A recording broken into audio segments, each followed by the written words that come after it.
ಅವರು ಮೊದಲು ಬಸ್ನಲ್ಲಿ ಟಿಕೆಟ್ ಹರಿತಾ ಇದ್ದವರು. ನಂತರ ಉದ್ಯಮಿ ಆದರು, ಗಣಿಗಾರಿಕೆ ಮಾಡಿದ್ರು. ಗಣಿಗಾರಿಕೆ ಅವರನ್ನು ಅಪಾರ ಸಂಪತ್ತಿನ ಒಡೆಯರನ್ನಾಗಿ ಮಾಡಿತು. ಹಾಗೆಯೇ ರಾಜಕೀಯ ಅಧಿಕಾರದ ಬಾಗಿಲನ್ನು ತೆರೆಯಿತು.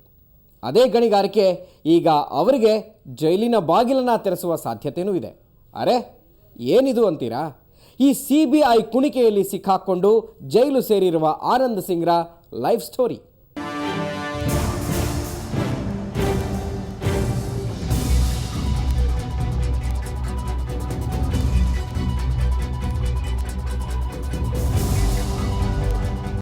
ಆನಂದ್ ಸಿಂಗ್ ವಿಜಯನಗರದ MLA, ಕರ್ನಾಟಕದ ರಾಜಕಾರಣದಲ್ಲಿ ಸದ್ಯ ಟಾಕ್ ಆಫ್ ದ ಟೌನ್ ಆಗಿರೋ ರಾಜಕಾರಣಿ.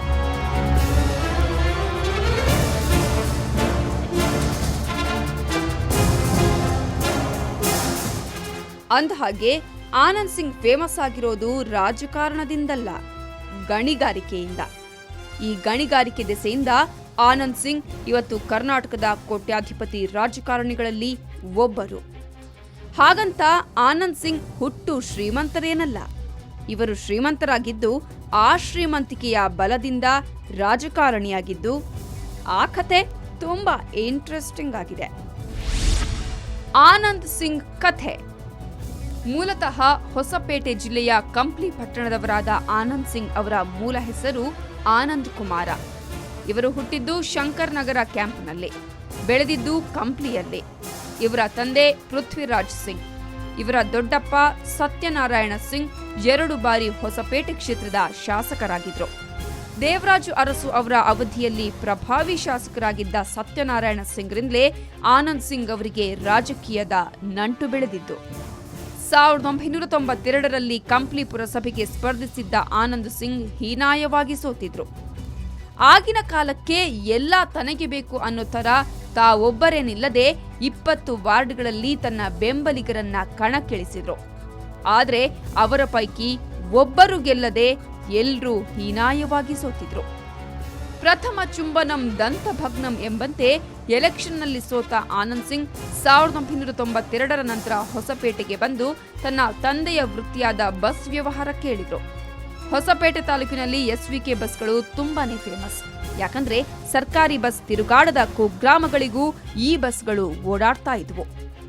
ಹೀಗೆ 8ರಿಂದ 10 ವರ್ಷದ ಕಾಲ ಬಸ್ಸಿನ ಸಂಪೂರ್ಣ ವ್ಯವಹಾರವನ್ನ ಆನಂದ್ ಸಿಂಗ್ ನೋಡಿಕೊಳ್ತಿದ್ರು. ಒಮ್ಮೊಮ್ಮೆ ತಾವೇ ಕಂಡಕ್ಟರ್ ಕೆಲಸ ಕೂಡ ಮಾಡ್ತಾ ಇದ್ರು. ಹಾಗೆ ನಿಧಾನಕ್ಕೆ ತಮ್ಮ ಶ್ರೀಮಂತಿಕೆ ವೃದ್ಧಿಸಿಕೊಂಡ್ರು. 2002ರಲ್ಲಿ ತಮ್ಮ ತಂದೆ ಮತ್ತು ದೊಡ್ಡಪ್ಪರಿಂದ ಬಳುವಳಿಯಾಗಿ ಬಂದಿದ್ದ SVK ಮತ್ತು SP ಮೈನಿಂಗ್ ಕಂಪನಿಯಲ್ಲಿ ಡೈರೆಕ್ಟರ್ ಆಗಿ ಕೆಲಸವನ್ನ ನಿರ್ವಹಿಸತೊಡಗಿದ್ರು ಆನಂದ್ ಸಿಂಗ್. ತನ್ನ ಬುದ್ಧಿವಂತಿಕೆಯಿಂದ ಕೇವಲ 2 ವರ್ಷದಲ್ಲೇ SP ಮಿನರಲ್ಸ್ಗೆ MD ಆಗಿ ಪ್ರಮೋಷನ್ ಪಡೆದ್ರು. 2004ರಲ್ಲಿ ಚೈನಾ ಭೂಮಿ ಬಂದ ಮೇಲೆ ಆನಂದ್ ಸಿಂಗ್ ಸಂಪೂರ್ಣವಾಗಿ ಗಣಿ ವ್ಯವಹಾರದಲ್ಲಿ ತೊಡಗಿಕೊಂಡು ಕೋಟಿಗಟ್ಟಲೆ ಹಣ ಸಂಪಾದಿಸಿದ್ರು. ಆನಂದ್ ಸಿಂಗ್ ಚಾಣಾಕ್ಷ ಉದ್ಯಮಿ. ರಾಜಕಾರಣಿಗಳನ್ನು ಹೇಗೆ ಬಳಸಿಕೊಳ್ಬೇಕು ಅನ್ನೋದು ಇವರಿಗೆ ಕರಗತ. ಇಂತಹ ಸಿಂಗ್ 2006ರಲ್ಲಿ ಕುಮಾರಸ್ವಾಮಿ ಸರ್ಕಾರದಲ್ಲಿ ತಮ್ಮ ಪ್ರಭಾವ ಬೀರಿ ಗಣಿ ಉದ್ಯಮ ವಿಸ್ತರಿಸಿದ್ರು ಅನ್ನೋ ಆರೋಪಗಳು ಕೇಳಿಬಂದಿದ್ವು. ಹೊಸಪೇಟೆಯ ಪ್ರತಿಷ್ಠಿತ MSPL ಗಣಿ ಕಂಪನಿ ಮತ್ತು SP ಮಿನರಲ್ಸ್ ಅಕ್ಕಪಕ್ಕ ಇದ್ದುದರಿಂದ ಆ ಕಂಪನಿ ಮೆಟೀರಿಯಲ್ಸ್ ಅನ್ನು ಇವರು ಸೂರೆ ಹೊಡೆದ್ರು ಅನ್ನೋ ಆರೋಪಗಳೂ ಕೂಡ ಇವೆ. ಅಲ್ಲದೆ ಸ್ಥಳ ವಿವಾದ ಕುರಿತಂತೆ 2006ರಲ್ಲಿ MSPL ಮತ್ತು SP ಮಿನರಲ್ಸ್ ಮಧ್ಯೆ ದೊಡ್ಡ ಜಗಳವೇ ನಡೆದಿತ್ತು. ಪರಸ್ಪರ ದೂರು ಕೂಡ ನೀಡಿದ್ರು. ಆದರೆ ರಜಾ ದಿನಗಳನ್ನು ನೋಡಿಕೊಂಡು ತಗಾದೆ ತೆಗೆದ ಆನಂದ್ ಸಿಂಗ್ ಒಡೆತನದ SP ಮಿನರಲ್ಸ್ ಕಂಪನಿ ಕೋರ್ಟ್ನಿಂದ ಸ್ಟೇ ತರುವ ಹೊತ್ತಿಗಾಗಲೇ ಕೇವಲ 3 ದಿನದಲ್ಲಿ MSPLನ 3 ಲಕ್ಷ ಮೆಟ್ರಿಕ್ ಟನ್ ಅದಿರನ್ನ ಸಾಗಾಟ ಮಾಡಿದ್ರು ಅನ್ನೋ ಗಂಭೀರ ಆರೋಪ ಕೇಳಿಬಂದಿತ್ತು. ಇದರಿಂದಾನೇ ಆನಂದ್ ಸಿಂಗ್ ರಾತ್ರೋರಾತ್ರಿ ಶ್ರೀಮಂತರಾದ್ರು ಅಂತ ಅನೇಕರು ಹೇಳತೊಡಗಿದ್ರು. ಆನಂದ್ ಸಿಂಗ್ ಚಾಣಾಕ್ಷ ಉದ್ಯಮಿ.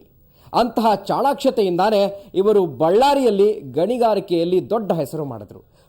ಕೋಟಿ ದುಡಿದ್ರು. ದಾನಶೂರ ಅನ್ನಿಸ್ಕೊಂಡ್ರು. ಕೊನೆಗೆ ಜನಾರ್ದನ ರೆಡ್ಡಿಯವರ ಗ್ಯಾಂಗ್ ಸೇರಿದ್ರು. ಅಲ್ಲಿಂದ ಇವರ ಬಿಸಿನೆಸ್ಗಷ್ಟೇ ಅಲ್ಲ, ವೈಯಕ್ತಿಕ ಜೀವನಕ್ಕೂ ಟ್ವಿಸ್ಟ್ ಸಿಕ್ತು. ಅದೇ ಸ್ನೇಹ ಸಂಬಂಧ ಈಗ ಇವರನ್ನ ಸೆರೆಮನೆ ಸೇರುವಂತಹ ಸ್ಥಿತಿಯನ್ನ ನಿರ್ಮಿಸಿದೆ.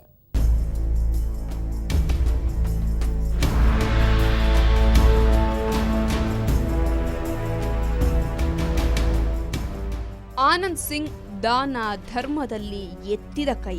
2012ರವರೆಗೂ ತಮ್ಮ ಕ್ಷೇತ್ರದಲ್ಲಿ ಪ್ರತಿ ದೀಪಾವಳಿ ಮತ್ತು ರಂಜಾನ್ ಹಬ್ಬದಂದು ಹೆಣ್ಣು ಮಕ್ಕಳಿಗೆ ಸೀರೆಯನ್ನ ವಿತರಿಸೋದು ಇವರು ಪಾಲಿಸಿಕೊಂಡಿರೋ ಬಂದಿರೋ ಸಂಪ್ರದಾಯ.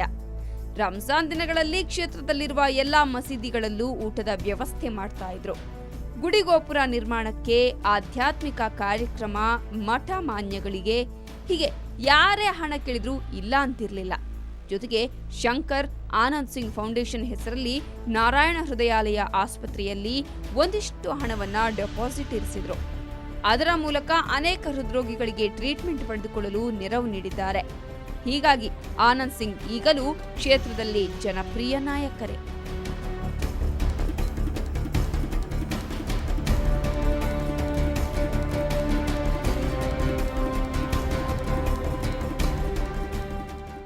ರಾಜಕಾರಣದಲ್ಲೂ ಆನಂದ್ ಸಿಂಗ್ ತಮ್ಮ ಕೈ ಚಳಕ ತೋರಿಸತೊಡಗಿದ್ರು.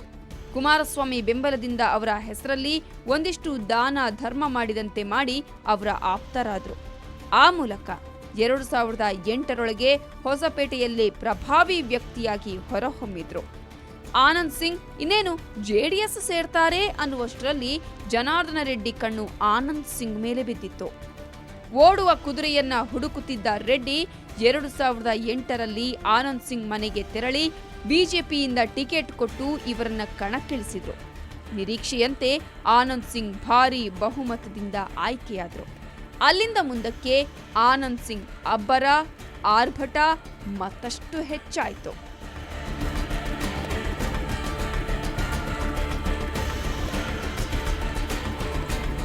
ಆದರೆ ಆನಂದ್ ಸಿಂಗ್ ಹೆಸರು ಕೆಡೋದಿಕ್ಕೆ ಕಾರಣವಾಗಿದ್ದು ಗಣಿಗಾರಿಕೆ. ಮೈನಿಂಗ್ ಬಿಸ್ನೆಸ್ನಲ್ಲಿ ಆನಂದ್ ಸಿಂಗ್ ಮುಟ್ಟಿದ್ದೆಲ್ಲ ಚಿನ್ನ ಎನ್ನುವಂತಾಯಿತು. ಇವರು ಎಂಎಸ್ಪಿಎಲ್ನಿಂದ ಹಾಗೂ ಅರಣ್ಯ ಭೂಮಿಯಿಂದ ಎಗ್ಗಿಲ್ಲದೆ ಅಕ್ರಮವಾಗಿ ಅದಿರು ಸಾಗಾಟ ಮಾಡಿದ್ರು ಅನ್ನೋ ಆರೋಪಗಳು ಕೇಳಿಬರತೊಡಗಿದ್ವು.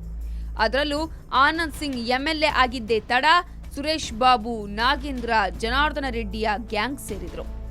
ಬಳ್ಳಾರಿ ಜಿಲ್ಲೆಯನ್ನ ತಮ್ಮ ಕಪಿಮುಷ್ಟಿಯಲ್ಲಿಟ್ಟುಕೊಂಡು 2008ರಿಂದ 2011ರವರೆಗೂ ಲೂಟಿ ಹೊಡೆದ್ರು. ಆದರೆ ಕೆಲವೊಂದು ವಿಷಯದಲ್ಲಿ ಸುರೇಶ್ ಬಾಬು ಮತ್ತು ಆನಂದ್ ಸಿಂಗ್ ನಡುವೆ ಭಿನ್ನಾಭಿಪ್ರಾಯ ಹುಟ್ಟಿಕೊಂಡಿತ್ತು. ಅಲ್ಲಿಂದ ಮುಂದಕ್ಕೆ ರೆಡ್ಡಿಗಳ ಪಾಳೆಯದಿಂದ ದೂರವಿದ್ದೇ ಆನಂದ್ ಸಿಂಗ್ ತನ್ನೆಲ್ಲ ಕಾರ್ಯ ಚಟುವಟಿಕೆಗಳನ್ನ ಮಾಡ್ತಾ ಇದ್ರು. ಇವರ ನಡುವಿನ ಭಿನ್ನಾಭಿಪ್ರಾಯಕ್ಕೆ ಹಣಕಾಸಿನ ವ್ಯವಹಾರವೇ ಕಾರಣ ಅನ್ನೋ ಮಾತುಗಳಿವೆ. ಬಳ್ಳಾರಿಯ ಅಕ್ರಮ ಗಣಿಗಾರಿಕೆ ತನಿಖೆ ನಡೆಸಿದ ಸಿಬಿಐ ಆನಂದ್ ಸಿಂಗ್ ವಿರುದ್ಧ ಹಲವು ಆರೋಪ ಮಾಡಿದೆ. ಶಾಸಕ ಸುರೇಶ್ ಬಾಬು ಜೊತೆಗೂಡಿದ್ದ ಆನಂದ್ ಸಿಂಗ್ ಗಣಿ ಮತ್ತು ಭೂವಿಜ್ಞಾನ ಇಲಾಖೆಯ ಯಾವುದೇ ಪರವಾನಗಿ ಇಲ್ಲದೆ ಲಕ್ಷಾಂತರ ಮೌಲ್ಯದ ಅದಿರನ್ನ ಕಳ್ಳ ಸಾಗಾಣಿಕೆ ಮಾಡಿದೆ ಅನ್ನೋದು ಸಿಬಿಐನ ಮುಖ್ಯ ಆರೋಪವಾಗಿತ್ತು. ಜೊತೆಗೆ ಇದಕ್ಕೆ ನಕಲಿ ಪರ್ಮಿಟ್ ಅನ್ನ ಬಳಸಲಾಗಿದೆ ಎಂದು ಹೇಳಲಾಗಿತ್ತು. ಅಲ್ಲದೆ ಕಾರದ ಪುಡಿ ಮಹೇಶ ಹಾಗೂ ಸ್ವಸ್ತಿಕ್ ನಾಗರಾಜ್ರನ್ನ ಬಳಸಿಕೊಂಡು ಬಳ್ಳಾರಿ, ಹೊಸಪೇಟೆ ಮತ್ತು ಸಂಡೂರಿನಿಂದ ತಮ್ಮ ಕಂಪನಿಯೊಂದೇ ಅಲ್ಲದೆ ಸುರೇಶ್ ಬಾಬು ಬೆದರಿಸಿದ್ದ ಕಂಪನಿಗಳ ಅದಿರನ್ನು ಕೂಡ ಸಾಗಿಸುವಲ್ಲಿ ಎಸ್ಬಿ ಮಿನರಲ್ಸ್ ಪ್ರಮುಖ ಪಾತ್ರ ವಹಿಸಿದೆ ಎಂದು ಹೇಳಲಾಗಿತ್ತು. ಇದೀಗ ಬೇಲೆಕೇರಿ ಅದಿರು ನಾಪತ್ತೆಯಲ್ಲಿಯೂ ಆನಂದ್ ಸಿಂಗ್ ಹೆಸರು ತಳಕು ಹಾಕಿಕೊಂಡಿದ್ದು, ಇದರಲ್ಲಿ ಇವರು ಪ್ರಮುಖ ಆರೋಪಿಯಾಗಿದ್ದಾರೆ. ಬೇಲೆಕೇರಿ ಅದಿರು ಅಕ್ರಮದಲ್ಲಿ 50 ಲಕ್ಷ ಟನ್ ಅದಿರನ್ನ ಅಕ್ರಮವಾಗಿ ರಫ್ತು ಮಾಡಲಾಗಿತ್ತು. ಇದರಲ್ಲಿ 73 ಎಕ್ಸ್ಪೋರ್ಟ್ ಕಂಪನಿಗಳು, 80ಕ್ಕೂ ಹೆಚ್ಚು ಟ್ರೇಡಿಂಗ್ ಕಂಪನಿಗಳು ಭಾಗಿಯಾಗಿವೆ ಎನ್ನಲಾಗ್ತಿತ್ತು. ಈ ಲಿಸ್ಟಲ್ಲಿ ಬಳ್ಳಾರಿ ಬ್ರಿಗೇಡ್ನ ಹಲವರ ಕಂಪನಿಗಳ ಜೊತೆ ಶಾಸಕ ಆನಂದ್ ಸಿಂಗ್ಗೆ ಸೇರಿದ ಎಸ್ಪಿ ಲಾಜಿಸ್ಟಿಕ್ ಕಂಪನಿ ಕೂಡ ಇದೆ ಎಂದು ಸಿಬಿಐ ಹೇಳಿತ್ತು. ಆನಂದ್ ಸಿಂಗ್ ಗಣಿ ಮತ್ತು ಭೂವಿಜ್ಞಾನ ಇಲಾಖೆಯಲ್ಲಿ 20,000 ಟನ್ ಅದಿರನ್ನ ಸಾಗಿಸುವ ಪರ್ಮಿಟ್ ಅನ್ನ ತೆಗೆದುಕೊಂಡು ಅದರ ನಕಲಿ ಪ್ರತಿಗಳನ್ನ ಮಾಡಿಸಿ 5ರಿಂದ 6 ಬಾರಿ ಅದಿರನ್ನ ಸಾಗಾಟ ಮಾಡಿದ್ದಾರೆ ಅನ್ನೋದು ಇವರ ವಿರುದ್ಧದ ಆರೋಪಗಳಲ್ಲೊಂದು. ಅಂದ್ರೆ 20,000 ಟನ್ ಸಾಗಾಟದ ಪರ್ಮಿಟ್ ಇಟ್ಕೊಂಡು ಅದರ ಹೆಸರಲ್ಲಿ ಲಕ್ಷಕ್ಕೂ ಹೆಚ್ಚು ಟನ್ ಅದಿರನ್ನ ಸಾಗಾಟ ಮಾಡಿದ್ದಾರೆ ಅನ್ನೋದು.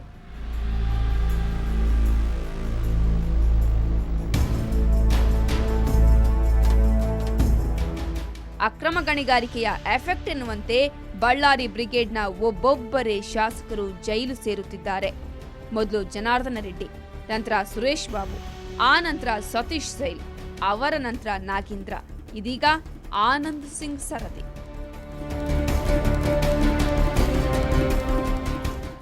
ಉಪ್ಪು ತಿಂದವರು ನೀರು ಕುಡಿಯಲೇಬೇಕು ಅನ್ನುವಂತೆ ಅಕ್ರಮ ಗಣಿಗಾರಿಕೆಯಲ್ಲಿ ಪಾಲ್ಗೊಂಡಿರೋ ಆರೋಪ ಹೊತ್ತಿರುವವರೆಲ್ಲ ಒಬ್ಬೊಬ್ಬರಾಗಿ ಜೈಲು ಸೇರ್ತಾ ಇದ್ದಾರೆ. ಇದೀಗ ಆನಂದ್ ಸಿಂಗ್ ಕೂಡ ಈ ಲಿಸ್ಟ್ಗೆ ಸೇರ್ಪಡೆಗೊಂಡಿದ್ದಾರೆ. ಇದು ಇನ್ನೂ ಯಾರ್ಯಾರನ್ನ ತನ್ನ ತೆಕ್ಕೆಗೆ ತೆಗೆದುಕೊಳ್ಳುತ್ತೋ ನೋಡಬೇಕು. ಇದೇ ಈ ಹೊತ್ತಿನ ವಿಶೇಷ. ನೇರ, ದಿಟ್ಟ, ನಿರಂತರ ಸುದ್ದಿಗಾಗಿ ನೋಡ್ತಾ ಇರಿ ಸುವರ್ಣ ನ್ಯೂಸ್.